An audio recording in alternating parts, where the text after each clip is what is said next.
Hello, আসসালামু আলাইকুম বন্ধুরা। দেখো আজকে আমাদের একটা কত বড় কাঁঠাল নিয়ে আসছে। কাঁঠালটা কিন্তু দেখতে অনেক বড় সড়ো ছিল, কিন্তু সমস্যা ছিল হলো কাঁঠালের গায়ে একটা পোকার কামড়ের মতো ছিল।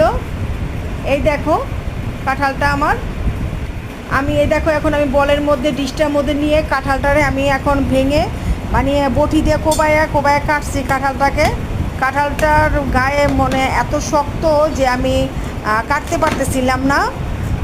অনেকক্ষণ বটি দিয়ে কোবানোর পরে এটা কাটতে পেরেছি।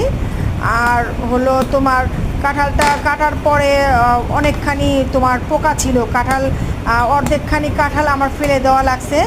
কাঁঠালের গায়ে একটা ছিদ্র ছিল, মনে হয় সম্ভবত ছোট সময় কাঁঠালটাকে মনে হয় কোনো বল্লা বা কোনো পোকা জাতীয় জিনিস হয়তো কামড় টামড় দিয়েছিল, তাই অর্ধেকখানি কাঁঠাল আমি ফেলে দিয়েছি।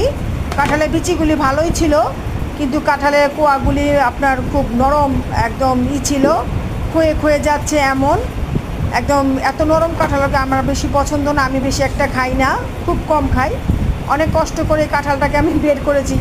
সম্ভবত কৃষকটাকে আপনার যার কাঁঠাল গাছ যিনি বিক্রি করেছে, সম্পূর্ণ না পাকা অবস্থায় কাঁঠালটার সম্ভবত ফরমালিন বা কিছু দিয়ে পাকিয়ে বিক্রি করে ফেলছে, তাই কাঁঠালের আপনার উপরে আবরণটা খুব শক্ত ছিল, কাটতে আমার খুব কষ্ট হচ্ছিল।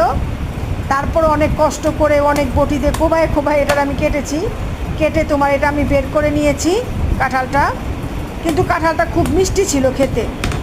আজ এই পর্যন্তই। যদি ভালো লাগে তাহলে লাইক, কমেন্ট, শেয়ার আর সাবস্ক্রাইব করে পাশে থাকবেন ইনশাআল্লাহ। আলহামদুলিল্লাহ, খোদা হাফেজ।